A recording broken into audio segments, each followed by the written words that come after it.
C'est pour cette raison Jésus avait dit, je suis la porte des brebis. Ceux qui sont, les autres là qui sont venus avant, sont des brigands, des voleurs, des criminels.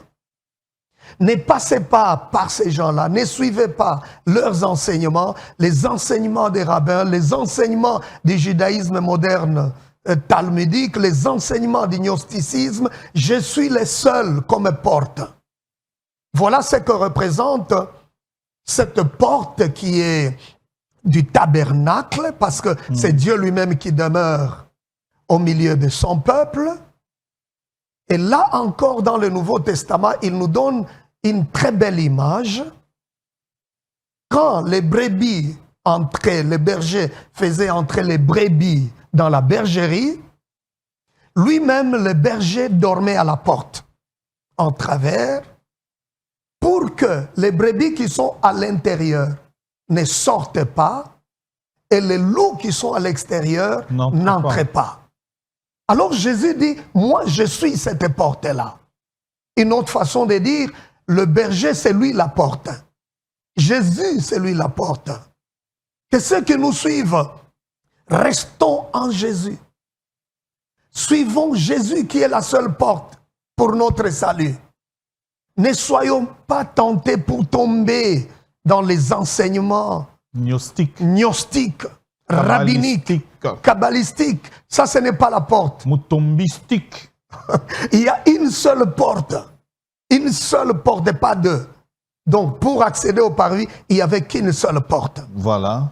Voilà ce qui est important pour rappeler, n'est-ce pas, tous ceux qui nous suivent.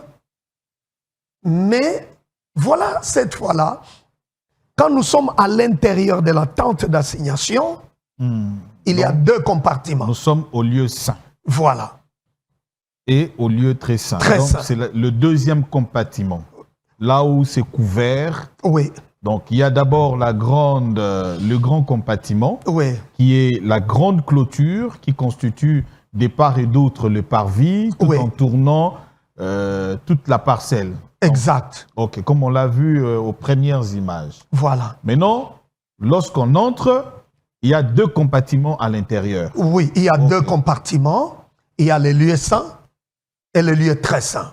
Ok.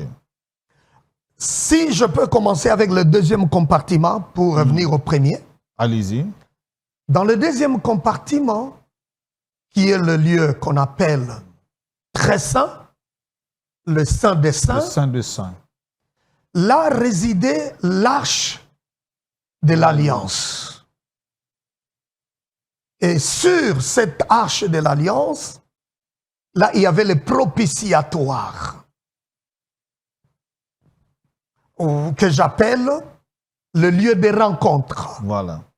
Dieu, un Dieu juste, un Dieu saint, qui accepte de rencontrer un pécheur sur cette plateforme. Maintenant, imaginez Dieu saint qui accepte de rencontrer un pécheur en péril. Et quand Dieu rencontre ces pécheurs, tout est réglé. Parce que c'est sur les propitiatoires, commençons avec ça, que le souverain sacrificateur entrait une fois l'an. Et ça, c'était les jours qu'on appelle Yom Kippour, les jours d'expiation, pour asperger le sang sur les propitiatoires. Et c'est un grand jour. Et cela représentait déjà dans le tabernacle les sacrifices expiatoires de Jésus à la croix de Golgotha. Une raison de plus, aujourd'hui, nous disons que les chrétiens n'ont aucune raison de participer à des fêtes juives comme les Yom Kippour. Comme les Hanouk. Comme les Hanouka. On en parlera. Vous savez qu'il y a des gens qui se disent chrétiens, qui font le pèlerinage en Israël, célébrer Yom Kippour avec les Juifs. Mais pourquoi? Et pourtant, déjà dans l'Ancien Testament, dans le tabernacle, les sacrificateurs aspergeaient le sang pour ses propres péchés et pour l'ensemble des enfants d'Israël, pas pour les gentils. Maintenant, Jésus qui est l'antitype de cet expiatoire qui était dans le tabernacle, il a versé son sang pour le monde entier. Pourquoi alors avoir cette nostalgie d'une affaire qui ne nous concerne pas? Aller célébrer Yom Kippour avec les Juifs?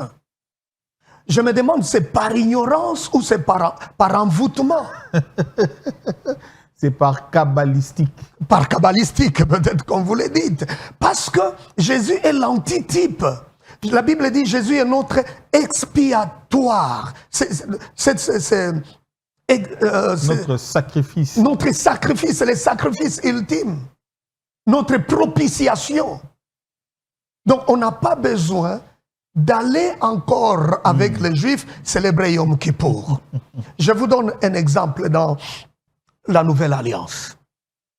Le jour où le Seigneur est ressuscité, Marie est allée au cimetière pour voir là où on avait mis le corps du Seigneur.